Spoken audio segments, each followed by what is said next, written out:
All right, all right. Welcome to another edition of Grown Folks Business on a chilly and very just gray day and night. The sun didn't come out, and like Superman, I had trouble getting my superpowers to work because didn't have any sun out there.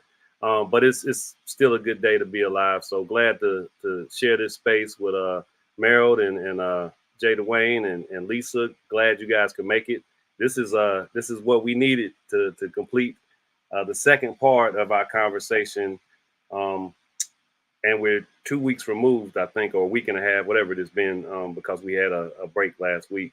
But the continuation of why it hurts so bad, Black American social fragility, and leaders who let us down. Um, Wonderful show last episode that again, I like painting outside the lines.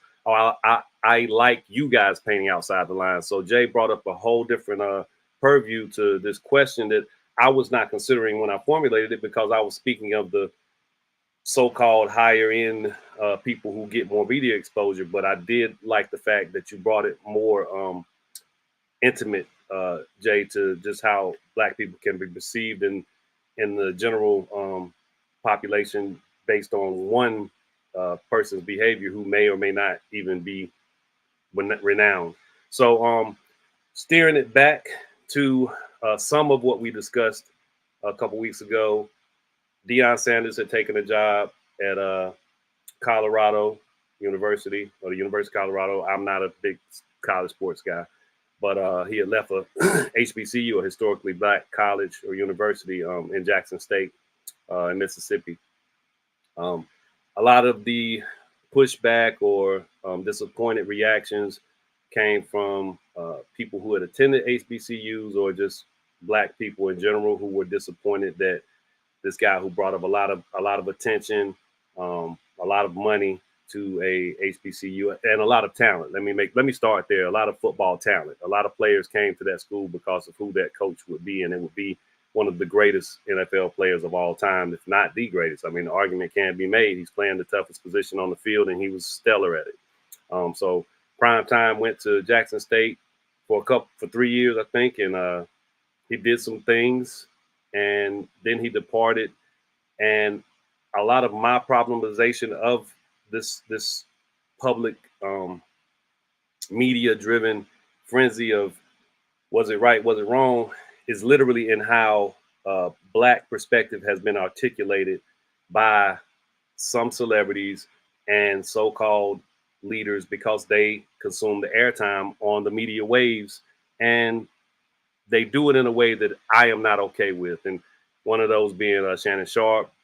He made some comments about his first choice wasn't HBCU. That's fine. It just wasn't the time to make those comments, bro. And then you go on and you start talking about the bag of materialism and all that Deion did and this blueprint that he left. As we know, the media cycle waits for no one. So there's been updates. Deion Sanders went on to Shannon Sharp's, I don't know if it's a podcast or a stream show or whatever it's called, and they did an interview. But there's a biasness that has to be prefaced. That's his friend. They're really good friends. So the bias is already, palpable just on your way into viewing this. But there's stuff that we can kind of scrutinize, and I think it goes to my larger point of what's at stake, given who has the visibility and the microphones and communicates what I think are harmful I don't want to call them criticisms, harmful stories in regards of Black American life, harmful ways of describing what's taking place and leaving out what's actually taking place, what's actually going on. The whys are not that complicated. So I'm going to play a couple of clips in just a moment. I want to make sure after I play one, I'll come back and we'll talk a little bit, because I don't want to play, I don't know if it's almost 7 minutes of straight clips, and it's both are from the same show. But I think, again, they give us the ability to kind of unpack and wrestle with what's truly at stake and how it's being communicated in the media, uh, things concerning the Black American community. So here we are again. Does anybody want to say anything in recap or catch us up on anything that they may have learned in the last week, or should I just go into the clips? So rock and roll. Okay, I'm going to play the first one, which I think is about 4 minutes, and we'll come back on the other side and discuss as we normally do. So let me get my share screen together and we will rock and roll.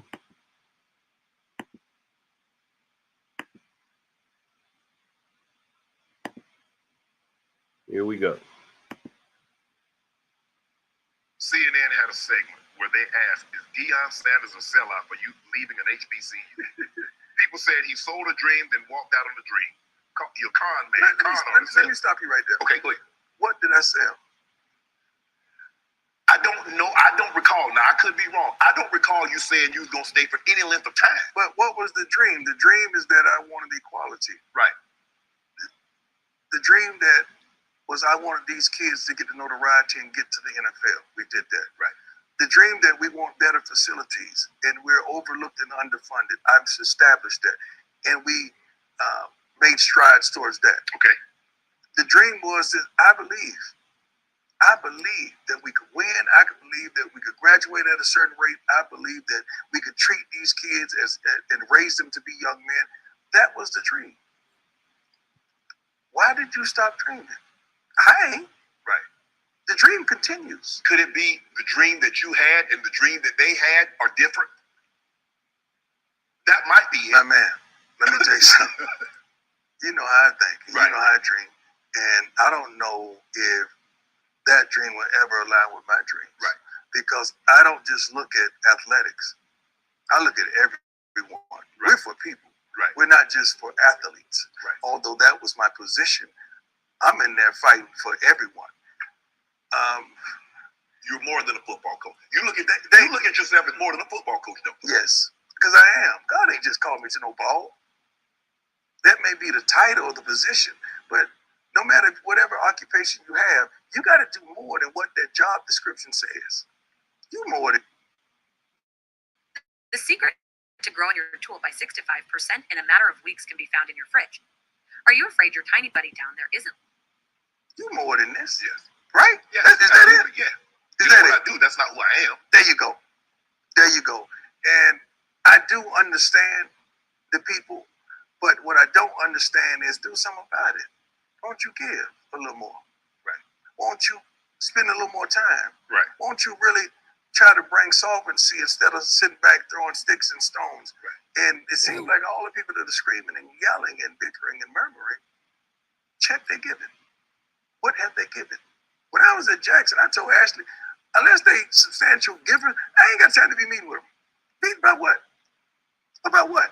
I have a vision for this school. I have a vision for this department.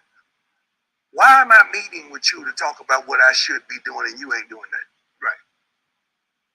And to talk about all in, both of my sons is on the team. Right. My daughter was playing basketball. Correct. And my son doing social media. Right. So who's all in? My mama there, my sister there, nieces there, nephew there. So who's all in? Right. My dog even there. so who's all in? All the Sanders. Who is all in? Are you all in? Right. Because I'm all in. But you said something very interesting, what you just said. You said, yeah, you offer all these critiques, but you ain't offering no check. It ain't even just a check. But that's what you need to be able to compete. That's what you need. You need resources. Without resources, okay. Forget the football part. Okay. Let's talk about the overall funding of school. Okay. And we're talking about HBCU. Period. I wanted to bring solvency to how are we broke? How are we always asking? Right. Why are we always in the deficit? Right. Everybody? You mean everybody? That's a problem for me. So let's investigate that. Not saying that anyone is stealing or doing anything unfair. Let's investigate it so Let's find the fault. So if it's the state, if it's the government, where is this coming? This lack thereof. Let's find it. I was willing to hire a team to audit and find this, because it's impossible for all of us to be in the same situation, right? Unless it is true that only 7% of graduates are giving back, right, to their alma maters, and when they give, it's not substantial, right? So I believe that's a problem. All right. So if you don't know where I'm going with this, I'll tell you. Black folks ain't got it. But you ain't talking about that fact. You going all around the world in Marbury Bush to talk about everything, but then make sure you stay centered on sports. But then you're talking about everything again. And if people don't have it, how can they give it? If a lack of generational wealth exists, which it does for Black Americans, the first to get it are not going to be in a place to be able to give in the way that other universities can appreciate, that those universities can appreciate. So that's an understood thing. And unfortunately, I have to, call out I don't know, it's an air of arrogance as for what you did and how you did and what your vision was. You don't think that Black Americans have had visions for their colleges and universities for eons, and even at the times when they were first being established, right in the shadow of slavery, where you could be killed for learning how to read? There's passion and there's some things there that need to be recognized before you talk about what all you did, and in your vision that must have been a little short-sighted for it to only last 3 years. And then, of course, you talk about your dog being at the university too, as an all-in. Come on, man. I appreciate your athleticism, but this is what I'm highly critical of: these observations and these things said out loud in the media without any real combat. There's nobody in that space that was going to say. I mean, even when Shannon's asking the question, he's leading. Oh, you this type of person, ain't you? You like this. That's not good journalism. That's terrible. That's no different from watching Fox News or something and seeing the host just can't wait to agree with the person they're interviewing. That's not okay, man. And this is absent any real critical thinking on the matters of why HBCUs are so underfunded, on the matters of why only 7% may be able to do anything and it's not substantial, and you're not gonna meet with them because they're not giving enough money. Come on, man. There's another clip I'm gonna play, but I'm gonna go around and we can take it wherever it goes. But that's how I kind of feel. It's almost cringy to watch this stuff, and it's put out there as if only a select audience is going to see it. Everybody sees it, and everybody has an opinion based on it. And they saying, well, there's 2 Black guys on there talking and saying this. Then why what's wrong with that? Yeah, something is wrong with HBCUs. They need to give back more money. Come on, man. Come on. All right, I'm gonna start this thing off right. Jay, you had some wonderful observations a couple weeks ago, and I'm gonna see if you take this thing to a different space or place, or if you have something specific, because I know you familiar with universities and such. Yeah, HBCUs, that's my heart. And when we get into the nuances of public versus private, it's a different type of conversation that you have even within that. But also, the part that got me is that Dion didn't talk about the fact that you moonlighted this president. You didn't have any collegiate experience. And if you were transparent saying, hey, I want to get in my door to collegiate coaching and possibly move up to larger schools, be honest. The problem is you did sell a dream. The dream was within you. So you moonlighted the very people that you're kind of saying, okay, get off of me now. So you treated us like, okay, a one-night stand. And that's what the problem is. The problem isn't that you're getting elevated. The problem isn't that you're getting money. The problem is you wooed the president to get this position, wooed the people at this, use your influence to entice people to believe that you were there to do good. And then you moved on when something came better And that's the problem. And that's what everybody is missing. Everything else is secondary. The fact that you treated your own people like a side chick, a hoe, a slut, whatever you want to call it, that is what's most disturbing, not anything else that you're saying. We can get into the nuances of success because we want you to succeed. We believed in you before. We were supporting you before you came to the college. But the problem is you came to this college and you sold it, not really understanding. And see, this is a difference for people who don't really go to HBCUs. That's a whole different conversation. If you've never really been connected in an HBCU community, there are certain things that you would respect, and it's coming across as disrespect. I see why you're calling it arrogance, but it's almost coming across a little slutty and disrespectful. And that's what the problem is. He don't realize it wasn't a dream. It was that people actually had hope in you that you were going to deliver more than 2 years, deliver more than that. And you came messing with these people. Nobody sought you out. You came. That's what the problem that he's missing. I want to interject something, and you are more than welcome. And thanks for the applause, Casey. You're more than welcome to come back and say something in regards to this too, Jay. It's a long interview, and one of the things he says, again, that arrogance thing, the disrespect, he says something along the lines of, definitely paraphrasing, but they knew what they were doing when they hired me. They were using my name and me as this super celebrity, all-time great NFL player. Yeah, but that goes both ways, man.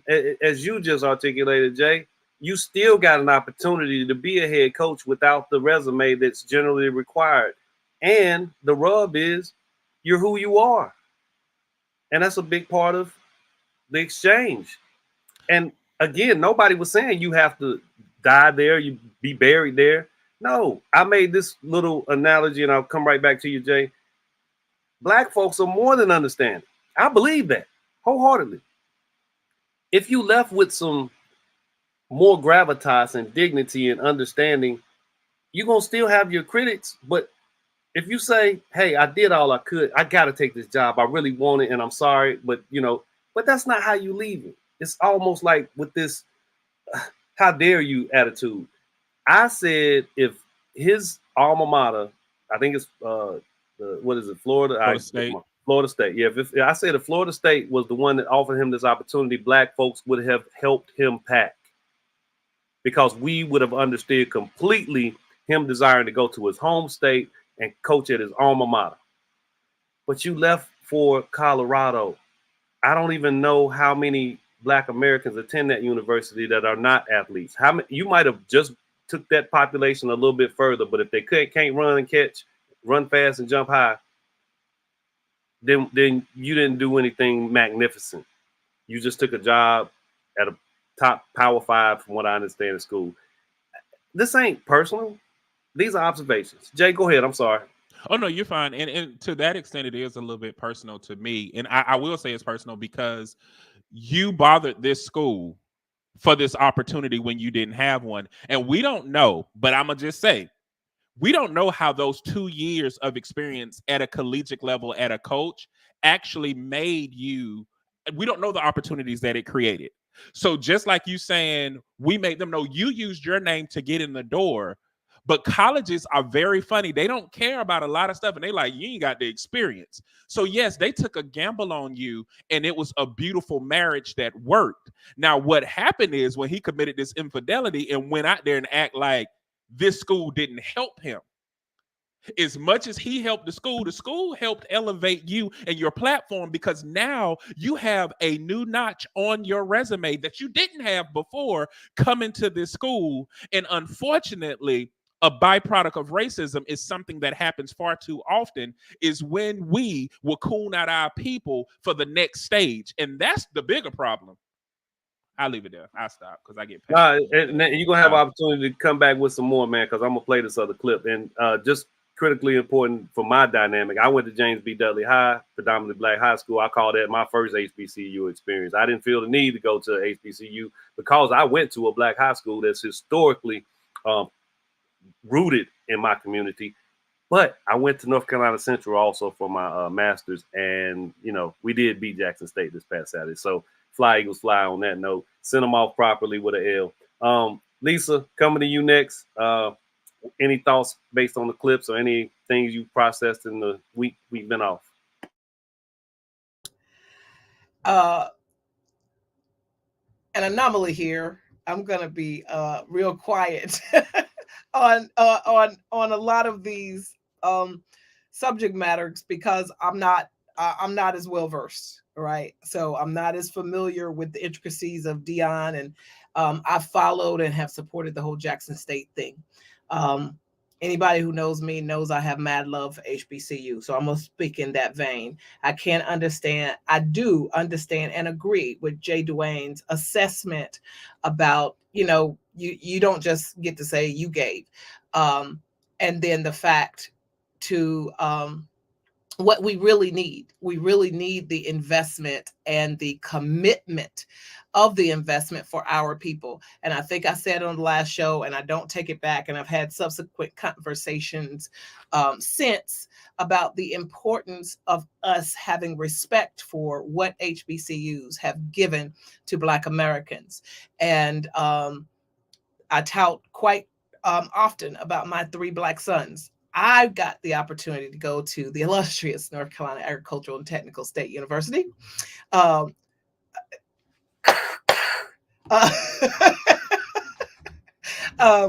When I was 36 years old. And at the time, I went because I abruptly lost my ability to support my family.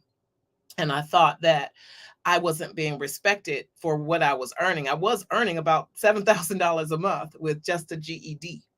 And I thought I was being mishandled because I wasn't respected for just having a GED. So I said, I'll go get this education. And thankfully, I got the opportunity to go to A&T, and a whole different thing opened up to me because I had been being dealt with by white people for years. White people often saw something that I didn't even see when I was interacting in the world. But once I got to A&T, a different level of nurturing happened and a different level of acceptance happened. And even the little pieces that I got. So one of the things, one of my favorite professors said, Dwayne Wickham, who's a world famous journalist, he had a lot of experience. He definitely poured into us that Black people will succeed as an individual, but yet will fall as a whole race. And I never forgot that. And so some of the things, and another one of my favorite professors, Dr. Phil, he would constantly tell me about exposing my children, because at the time I was a divorced mother and still had 5 kids at home, about what to expose my children to. And I have since gone to 2 PWIs, and no one ever talked about that at those PWIs. No one gave a care, because I was still an adult, about what to give to my generation. I mean, my next generation or what have you. So the funny thing happened that I took seriously what those people who look like me were pouring into me, and I took it right home. So in Dr. Phil's class, in this, because I study sociology, and in the social stratification course, and I'm learning about the crib to prison pipelines, and I'm learning about 1 out of 3, the statistics of 1 out of 3 Black men going to prison. And I'm looking like, I personalized it. And I said, hey, wait a minute. I've got 3 sons. Which one of my 3 sons am I willing to sacrifice? So I was able to have that nurturing experience because it was at an HBCU. And when I went home, I'd sit my kids down. So much so, I know one of my sons, who now proudly serves this country in the United States Air Force, when I came home to tell him what I learned about Charles Brantley Aycock, I was, shocked. And my 2 boys were going to Aycock. Jeremy said, oh, mama, please don't come protest at my school. Because I came home, I was like, what in the, I said, let me tell y'all about this, I don't know. Like, it may be some, sympathizers, white sympathizers that may be able to share some things or whatever. But that what I got those 3 years that I was there was way different. So then when my 3 sons were graduating, Yeah, my friends, I lost a couple with my authoritarian regime at home. I believe the A&T changed the course of my three Black sons' lives because I took in what they gave me. So I told my boys at the time, they were geniuses. They are geniuses on paper, and they're geniuses in the world. I said, "Oh, y'all got to go to A&T." And well, that's not fair. I had family tell, well, I don't care what you think is fair. What I thought was fair is that what that school gave me, and I knew I had three Black boy geniuses. I needed to give that school back what they gave me and change their lives. And my baby boy, Felton knows Jaredon, he said, well, I know I can get scholarships and grants because he was a Duke Tip kid. Like the other ones were smart, but Jaredon, 99 and 98 percentiles on those EOGs. Like that's different. And he said, I can go anywhere. I can get scholarships. I said, nobody gives scholarships unless somebody fills out the FAFSA. Like I was serious. And I said, I will not fill it out. I promise you. And they understood that I meant it because I value what pours into me. And to your point, Felton and Jay Dwayne, I don't have the financial resources to give to A&T thousands of dollars or whatever, but I did as an alumni. I was regularly sending $20 to my department. But what I also do is I go share that story of how this little girl with a GED, foster kid, 5 kids, what they poured into me to change my mind about a lot of things. And I think that's way more valuable because you guys know that out of my 3 sons as of yet, I haven't had to visit a prison cell. So I can't take those things for granted. And I think we have to constantly be reminded of that and not even let other people tell us we don't have value that we can put back into HBCUs because our checkbooks aren't as large. So I think to whom much is given, much is required, whether it's your money, whether it's your time or your talent. Well said. You don't have to be an authority on this topic in totality to get what you got from it. That's exactly right. Dudley was tough, but Dudley had a lot of people that looked like me in charge, and that means something. Central HBCU, founded by a Black man, one of the few that and I don't know why they don't put his name on it because you got all these other HBCUs that have names of white men on them. So Shepherd University, NCCU, whatever you want to call it. So much value in everything. The care is different. The consideration is different. The understanding of what's at stake is different. And you're absolutely right, Lisa. If it's $20, although Dion wouldn't come see you, someone would appreciate it because we don't have it like that. We just don't. And that's a fact. So, I know some people do millions and hundreds of thousands at other universities. We just don't have it like that as a community. Mary, what you want to chime in with before I get to this next clip? Well, I think I'll say a couple things real quick. And I think I said this last time we talked about Dion. It's this whole idea of like what elevation means. So a lot of the rhetoric was, oh, Dion, he elevated himself. Don't we want to see ourselves elevate? And I struggle with like defining elevation by leaving the institution that you're in to go to one that's got a lot more publicity, like Colorado. It's a trash job. For folks that don't know, Colorado has not been relevant for probably as long as Danye's been alive. It's been that's the last time that school was relevant. You know what I mean? It was born. It's not a good job, but he left, and that's elevation because it's not an HBCU, and that the goal is to get here.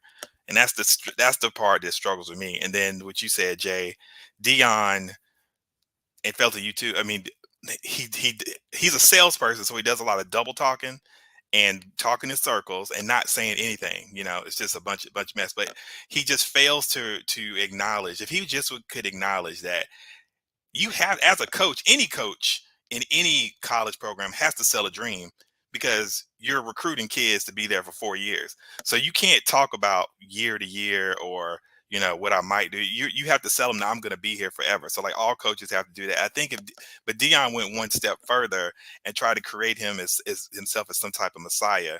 And only because of him, some of these opportunities were like, don't you see the kids get to play in the Celebration Bowl? It's on national TV. That game's been on national TV for a decade, so it's a lot more eyes on it, I guess, here and there because of the controversy. But he sold a dream. He decided to move on. Everything that he contributed was very contained to that particular school, but he mapped it as I'm doing something for all the HBCUs. And it warmed my heart to see Coach Trey Oliver when Central won that game. He came out with the fire and the sauce. And if you have not listened to that coach talk about how satisfying it was to beat that team and I don't think he has any plans to go anywhere. And if he wanted to, I wouldn't fault him because he's not doing that same thing that Dion did. It's just sold this whole thing, and I'm this and I'm that, and they wouldn't be anywhere without me. And we, Felton, you and I talked about the interview his son did, talking about we went and we talked to the kids, and some of these black kids had never seen the type of foods that we were talking about. They never ate anything, and we provided this, and it's like a well-intentioned nonprofit going into a community and feeding them or doing something and saying, we saved you. Like, how would you get along if we weren't here? So like, that's the part that I think Dion just doesn't realize. I don't fault the brother for leaving. I just fault him for just the very it's everything is just a focus on him. If you see these produced videos, it's about him. But he's not alone. I don't know if you guys know Coach Sidney Thomas, who's the coach of Texas University women's team. Good coach, but there's a lot. But she has a pub team because she wants the focus to be on her, and that helps in recruiting. And there's these individual things that people do and claim that it's for the whole that is just rings disingenuous and just salesman-y. So Yeah, nothing against salespeople. I can't have anything against somebody that's good at selling, but it's what's at stake again. And I thought the video I shared with you is his son speaking about going out in the community, feeling so much love and appreciation in that environment. I thought it was heartbreaking because this young man clearly, he says himself, I've been to private schools all my life. So he grew up in a privileged life because his father had a extreme amount of talent. Yeah, you get out of the hood or the ghetto because you're able to enrich yourself based on your. He was talking about other black people like he wasn't black. Exactly. That he othered a whole group of people. It's like, those folks, I don't know anything about that life. Those people. I'm like, brother, you are those people. You think we're violent and this, that, and the other, and playing into stereotypes and tropes because he got to immerse himself in that. And I think he truly has an appreciation and desire. From what I understand, today he announced he's going to graduate from there. He's going to graduate from Jackson State. I think the scratching of the surface is all we get, because the more depth-ridden, robust conversation just never takes place. And you'll get another glimpse of that in this other clip I'm going to play just now. It's a shorter clip, and it's just what you said, man. It's kind of double speak. It's roundabout, and it's scratching the surface. But I'm not going to talk about what's really worthy of our attention. I'll just keep talking about this other stuff. And I'm going to play this last clip, and then we'll finish up this discussion, man. But like I said, I wouldn't have anyone else in this space right now, so I appreciate you guys being here for this. Here we go.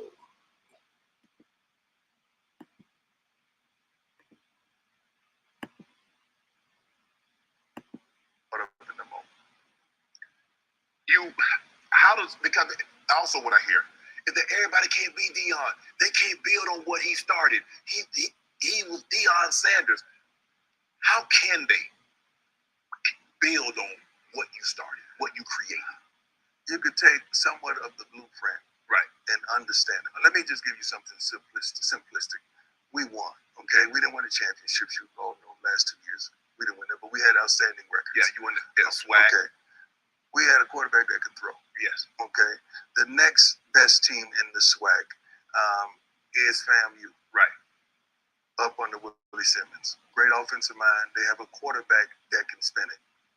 Go get your quarterback that can throw. Okay. Because when we get you down by 14, it's a wrap. Right. So at least go do that. I'm gonna give you that blueprint. That one's easy. Right. Go do that. Right. Because it's running the ball. Sooner or later, in some games you're gonna find yourself down and you gotta spin it. Right. Okay. So that's just something simple. Okay. There's so many other things. talk about this. You went through a lot. You went through the water crisis. True. And how difficult was it on your team? How difficult was it on you to like, I got to win game? And people don't want to hear excuses. I've known you long enough to know you've never made excuses. Right. So when I talk to you, like, we're not using that as an excuse. So we're going to practice. Yeah. And we're gonna find a way. We're gonna make it work out. But we got games to win. And we did. And thank God that we had an AD that made it. He was so helpful into what we did and what we accomplished. So now we're searching for the magic frequency. And we start with 100 hertz, and we look through the microscope to see if it... What we accomplished, because we were on the same page through it all. We was on the same page. And we didn't have time for that. I mean, it was an ice storm there our first year. We were taking baths in the darn hotel pool, man. You know, the coaches and I. That's how bad it was. But that's not something that the city of Jackson can control. Like, the water stuff is crazy. That's been going on for years. They need to just make up, be friends, and get that fixed. And that's, I think, billions of dollars to handle that. But we don't trip, man. You know, it's so many things. It's not just Jackson just dealing with adolescence and ignorance. It's multiple cities. But we don't make an excuse for it. We just keep on pressing and go make it happen. And that's what we did. Man, just a super grown. I mean, what are we talking about here? Just they can fix that billions of dollars. You dealt with the water crisis. There are people still dealing with the water crisis. And what is again, the person interviewing him is a really good friend. Shannon Sharp is he's just commiserating and happy-go-lucky that Deion did this, that, and the other, and celebratory with his questioning. And then, you know, visibly, what do you say when people say this about you? You know, like, it's just a strange dynamic to witness. And that's two black men sharing space, having that limited conversation, highly limited. So what do we do with that? I mean, how do we combat that? I guess we're doing something here in this space, having this discussion. I'm glad to be able to do that. But I mean, my goodness, you know, you went through the water crisis. Man, them people been in serious crisis for a long time. Hookworms, just dire poverty, high population, no representation in the government. But you just, billions of dollars, they need to make up and fix that. That's your response? I mean, what in the world? That's pretty sad, man. And pretty much an indictment of, again, you like say the salesmanship, the showmanship, and nothing else. And oh yeah, the blueprint, all you got to do is get you a quarterback that can spin it. I think HBCUs have been existing for a long time, and I remember Doug Williams played for Grambling, if I'm not mistaken. But you don't just get quarterbacks who can spin it to come to HBCUs. Come on, Deion. Be real. Like you said. Go ahead, Meryl. You unmuted. Go ahead. I was going to say the brother from Central could spin it a little bit on him last weekend. So it's all these tropes. I mean, so it's the black folks don't throw. They can't read defenses. That's not the case. He did the little low key. I offered to bring in an auditor to see where the money is going. Like, that was wild. I'm like, yo, Deion, like, what are you doing? And that stuff is crazy. And then he, what's the other thing that he did? Those are the two things that kind of came to me. But the bigger point, and I love the conversation about HBCUs, and I really mean this in my experience and just how I have, you know, traveled through the state and done a lot of good work. I'm so glad to see there are more colleges overall that are refusing to be in these college ranking magazines. And Duke, Carolina, some other schools have refused to like be in that thing. I don't think there's anything. There's no clear difference from an undergraduate degree from UNC or Winston-Salem State or Central as liberal arts schools. Like, I mean, there's no difference other than there are people who have the people who have the value on the Carolinas and the Dukes and all that type of stuff.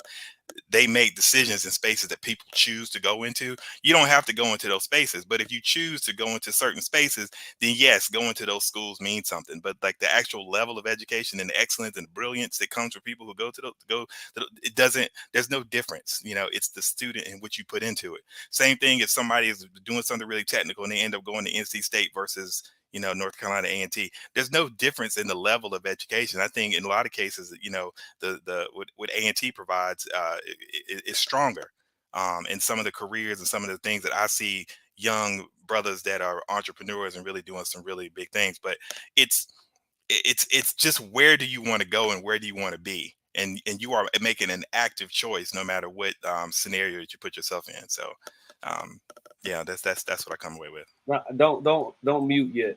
The question I was going to ask, which I'll take around the space, and you already made a couple comments that respond to this question, but I want, if you have more, are we conditioned, and since everybody on here is Black American, are we conditioned to ignore our own plight?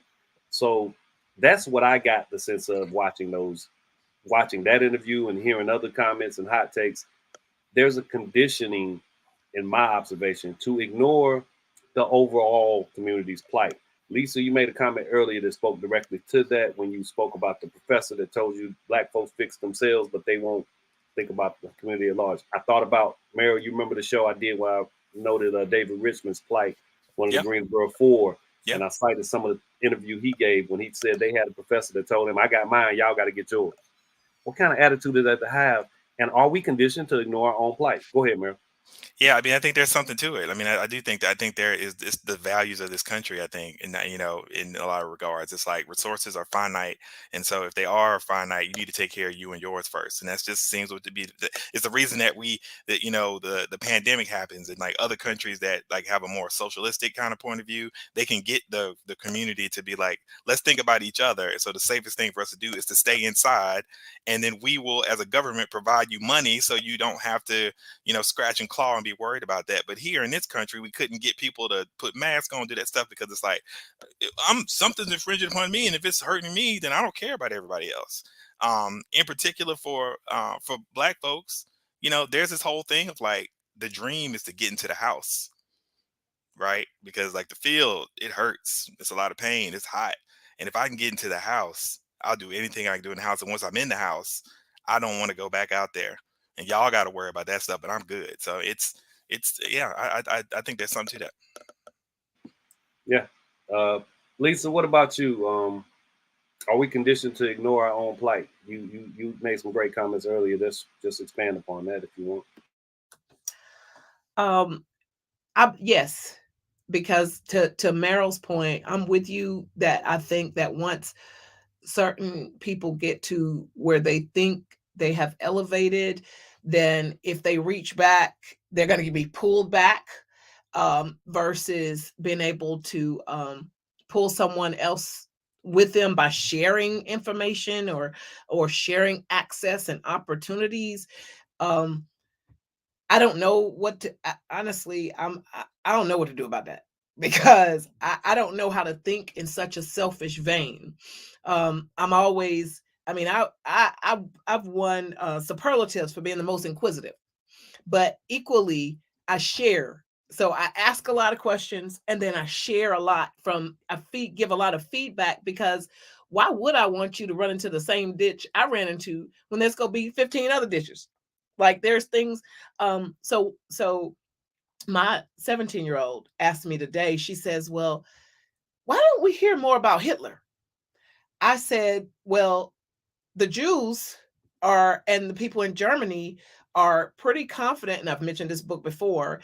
Cass, Isabel Wilkerson, talked about how they don't spend a lot of time on elevating and putting out a person who decided to commit genocide against a whole set of people, versus here, people who do horrible things still get limelight. Here, we still get to elevate and celebrate and respect people who do terrible things to people. And so I said, so there is information, but it's not all out there for you to consume, so you can glorify people that don't care about other people. So I think it's along the same lines that we have to appreciate and respect people who do care about people. But I don't know that our human condition here in America, the super capitalist society, and I don't know that it's capitalist because I'm a capitalist. So what's the other word, Felton? You told me it's another word because I'm capitalist. Socialism, communism. What you mean? No, the worst part of capitalism. So when you capitalize and you oppress other people, it's another word. What, exploitation? Yeah, that part right there. So I believe in accepting opportunities to take yourself ahead. But I do not believe in oppressing someone just because if I share, I'm going to miss out on something. So it's hard for me to even figure out how to contribute or try to be helpful because I can't even understand that framework. And maybe because out of all the things that I did and didn't get, I have a level of self-confidence that, well, if I try it, it's for me. If I don't get it, obviously it wasn't for me. So when you guys figured out, help me so maybe I can maybe I can understand it better. But this all just baffles me. So yeah, help us stay out. Yeah, individualism was definitely a selling point of at America's founding, and even to disrupt Native Americans who did not adhere to that culture of just me. It's all about me. Individualism was taught. It was in the schools that tried to absorb certain Native Americans into white society, and individualism was one of the key topics that was taught to them. Jada Wayne, what about you in this question? Are we conditioned to ignore our own plight? It's like it's so much that you can address in this, and you know how you're trying to say it in a succinct way, because it's so many different things. Like I was thinking about what Meryl said, and I do like I was trying to follow, so I wasn't clear, and tell me if I interpreted wrong, Meryl. Like I don't think that there is a difference in education with a lot of state supported schools and PWIs, but I have felt and worked from my years of experience too, where I feel like HBCUs had to work twice as hard to not only provide a quality education, but a higher level of education just to be judged lowly. And I've seen different things put in place to help close the doors on HBCU. So they had to try twice as hard, or they had to do things twice as hard to not only know the standardized test, but know how to survive, but also know the true way to do things, even when the standardized test was subpar. So that's like an irritant of mine. But to answer your question directly, if we look at Black America as a whole, I don't think we're conditioned to ignore our plights as much as we're conditioned to survive. And one of my favorite episodes of Good Times, it's funny, my biological father was a drug dealer, didn't take care of me as a kid, had horrible parenting strategies. But the one rule that he had was we couldn't watch Good Times. Because it perpetuated that you would never make it out. Horrible television show. Horrible. But it's funny. Like I'm like, you saw value in this, father. Not true. But couldn't be present. But anyway, but one of my favorite episodes of Good Times was actually when JJ was dating this rich Black girl. And James knew him from the projects, and he was like, you forgot where you came from. And he said, I didn't forget. I'm trying not to remember. And I think that sometimes people go through stuff so traumatic, when you finally get a breather, it's not that you don't like to be Black. It's not that you don't respect the struggle. You get caught up in the fact that you can breathe again, that sometimes it makes you emotionally detached, and you can do things that are detrimental to not only yourself, but your society in which you come from. And I think that we haven't had an opportunity to really breathe and think that far ahead sometimes, because many of us are one generation away from the projects, or are one generation away from whatever they call living pretty good. And I think it's so nuanced that we don't get that breather to sit back and say, okay, this is how I really feel. And then it becomes kind of like a throw up conversation where we're putting everything together, kind of like this. Like, it's so many different things we want to say. We're putting it all together that it never comes out clear and succinct and as effective as we could be had we had time, like our non-Black counterparts, to breathe. That's all. I totally accept that perspective. Again, when you prefaced it with in the total community, with consideration to the total community. Again, that conditioning that I'm speaking of just shows itself by who's chosen to speak on Black matters in the media sphere. In my opinion, there's this energy that presents some. We made it. We're here. The equality's been established. What's wrong with us? And Jay is absent any of the considerations for, as you just stated, how close we are to poverty, how much in proximity we are to relatives, loved ones, being in prison, being homeless, being in situations that are not desirable. And yeah, there's some kind of PTSD that takes place for those who escape the ghetto. And I do that in quotes because, hell, man, I mean, it's a place to live. And again, I don't adhere to the idea of I came from nothing and I got it out the mud and all that stuff. I can't give too much breath to that in terms of the realities of life for some people when they just have focused on in some unimaginable way materialism and things that just take us out of a consideration for one another, and it leaves us so vulnerable. And again, as the title of the night, so socially fragile. Ms. Foster, I see we had somebody slide into home plate a little late, but if you have anything you want to say, you can get a couple of the last words here because we're actually winding down. Did you want to share some thoughts on tonight's topic? You just wanted to come and say hello. Well, Merry Christmas to you. Thanks for showing us your face. Good to see you. But bro, I do want to say just one thing about that though. Like, go ahead, Jay. Go ahead, Jay. Like, I've been homeless before. My mother lived in the projects, but we wasn't raised in the projects. But I've been homeless before, and whether I've been homeless for a day, 2 weeks, you know what I'm saying, 2 days or a month, it's a feeling that you never want to experience again. And when you have people who experience certain things in their individual lives, it's a way that we separate ourselves not only to cope, but to survive, but also to persevere. And we instill different values. Like, I'm sure I instill values in my kids that are different from my cousins. And I have been called arrogant and stuck up, but it's not coming from an arrogant and stuck up place.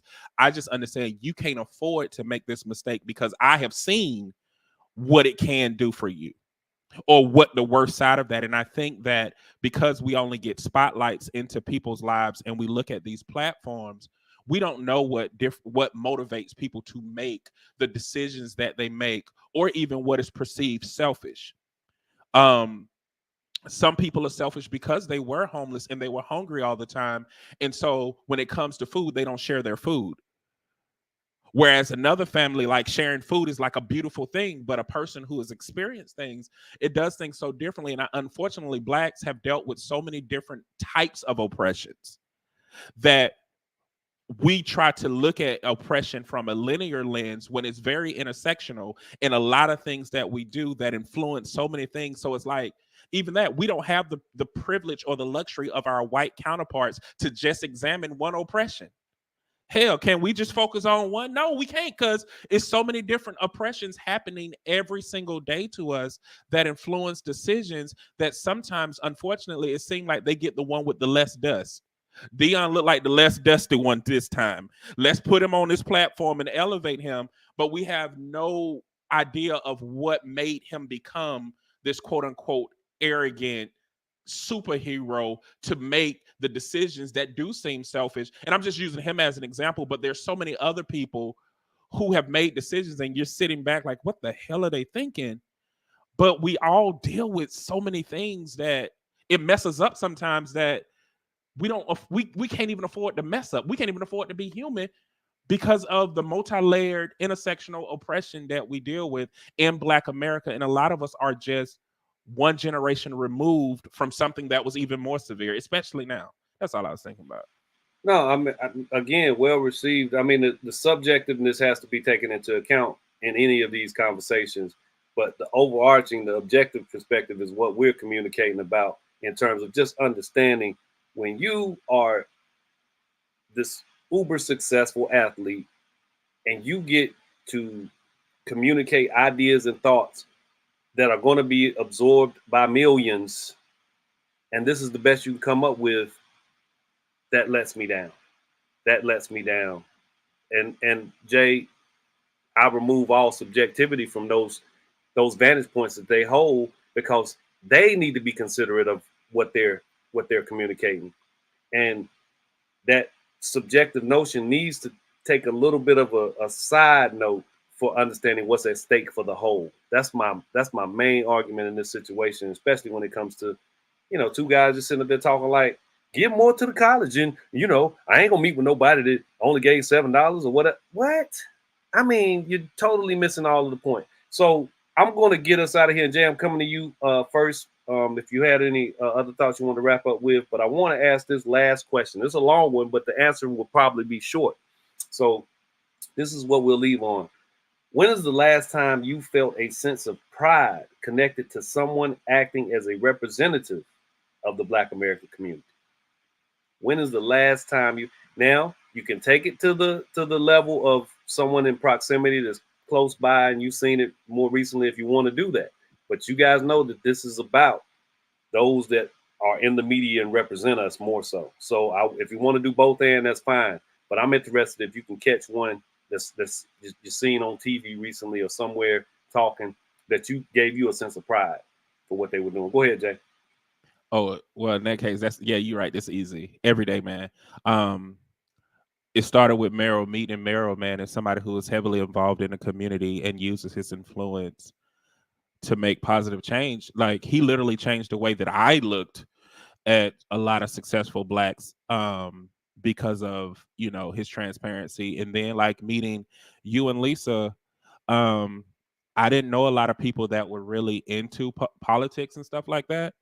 And had I not met you, I would have never seen the humanistic component.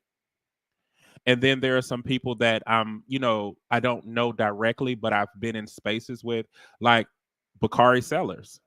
I think that he's a phenomenal person, and it makes me proud, like, every day.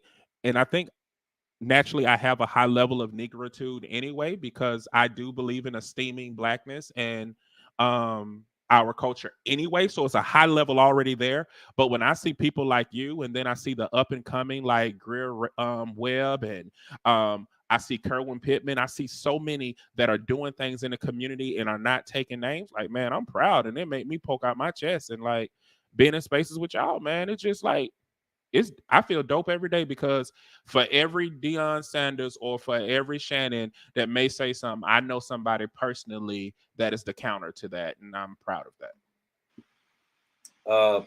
Jay, well said, and I knew you were going to do that anyway. That's why I made sure to get that out there early and first, because I feel the same way about all the people in these spaces. And I'll give a special shout out to Jasmine Brown, who is, I probably should have sent her the invite. I slipped my mind, and I think I told her I was, Merrill, and that's my bad. But she's new to the NC 100 team. Forgive me. Should have sent it to her, but awesome young lady, and did something magnanimous for my godson that I can't thank her enough for. So yeah, Jay, we know they out there, man. I'm let's if we can come up with one at that little level that we talking about, I like to hear it. Because I don't know, I might have trouble with that too, Jay. Go ahead, Lisa. You got one for us? Well, you guys know, like, I'm new to all this, and if you don't remember, I don't get to watch TV. So I don't really know, and I'm not a social media surfer. So I do read, like, to share information and things like that with the community. But I'm going to piggyback right off what Jay Dwayne said, because as I often say, you guys have expanded my wisdom like you give me knowledge, and then I go and I sit and I contemplate and all that. And Felton, over these last, I think 3 years, it hadn't even been, it seemed like a super long time, but I have called you my the anti-emotional one, the logic to my emotion. But you give me so many things to think about. And even though you're just in your directness, it's hard for a super feminist like me, a super female, not a feminist, a super female like me to accept. But I have to take your meat and throw away those bones, because you were just so super sharp. And I mean, you guys are just super intelligent, and you're so you're I'm like Jay Dwayne. I'm inspired and I'm encouraged. And I mean, I try to like I try to work a lot of things around being able to show up here, just so I can, get more and more. And it is super important. I think people do need to prioritize engaging with people who look like them, that that can feed us, right? You cannot be the smartest apple in your bushel. And I thank you all for that. Meryl, Felton, Jay Dwayne, all of you. And Danya, the work you do is amazing. I see you. I'm a watcher. I'm a people watcher. So that hood is in me. Like, I just be watching you. But thank you all so much for that. And then on the other vein, if I was watching television or something like that, especially my experience with Mr. Wickham, I'm trying to see the character. So I don't really believe what they're presenting, because he kind of took that away for me. Like, oh, they might really be compassionate. So I'm real cynical when it comes to how somebody is projecting something. But you guys, I really feel like I feel your passion, your heart, and your true intelligence shines through. So thank you guys for what you've given me. Thank you so much, Lisa. And as I hold on to this chair to not float away, because I so appreciate everything that you just said. That means the world to me. Purposefulness is critically important to me. A couple I'll throw out there just really quickly are Yvette Carnell and Antonio Moore. As the ADOS leaders. They're well, that's American Descendants of Slavery. They're pushing the needle in terms of having actual conversations concerning the matters that should be near and dear and at the center of conversations about Black community and Black life in America. And I celebrate what they're doing, and I celebrate their efforts, because it is wholly unfiltered, and it's not, from what I can say right now, based on any opportunism. It is sincere, and I highly appreciate it. We have a lot of folks that just play games with us and that are exploiting and not serious about getting what's needed for repair. It's just a shell game. It's a lot of symbolism and a lot of stuff that's not. It is just the bones. Lisa, there's no meat with it. It's just the bones. Meryl, you get the last word, man. Tell us what your thoughts are on someone that has impressed you of late, speaking or representing the Black American community. Yeah, no, thanks, man. And I concur in all the things that you guys said, and appreciate the kind words, Jay and Lisa and Felton. This the opportunity just to kind of see this platform, Felton, and like I really believe, like I go back and watch older episodes and stuff, man. I just really think that I'm biased, obviously, right? It's things that we've kind of created in partnership, but I'm proud of you, man. And I as you ran for city council, and you did not play the games, and you were honest and straightforward, and it's a shame that folks don't get that. So that impressed me. But there aren't a lot of clicks and views for these images of folks that have impressed me in that way, and like representing like all these beautiful pieces of the diaspora. But I think one of the things that stands out to me, though, is the very first time I saw Ryan Coogler be interviewed. And he's in this, there's certain place where he could be compromised, like working for this really big Marvel universe and doing the big movies with Creed and all that stuff. But like there was just I felt an authenticity to the way that brother presented himself, and he doesn't code switch, and he's just like, here's how I'm gonna do it. And I just love seeing. I mean, the brother still does his own banking. He almost got shot by the police because he decided to go to the bank in Bank of America. Yeah, that brother just impresses me. Like, because he's one of those folks that gets a lot of attention and has some success in that way that people think about it. So yeah, but there's just not a lot of clicks and views for people who look like the folks on the screen today that that don't care about mainstream opinions and stuff. So well said, and I will leave it with Coogler lost me with Wakanda Forever, horrible movie. I will debate anyone who says otherwise. I don't know how he and his writing partner wrote that atrocious mess. I mean, we ain't doing that. We ain't doing that. I know. See, Jay-Z, we ain't doing that. The professional on that one, boy. We hey, ain't man, doing that. let's do better. Yeah, we got to do We that. need to make that a topic. We need to make that a topic. Let's talk about it. We can do that. We can do that in the new year. And look, Fruitvale Station is one of the best films of the last 15 years. Absolutely. Humanizing. Absolutely. Perfect. Great. Very well acted. Very well written. Wakanda Forever. Man, the fire bin should have been lit, and that script should have been put in it.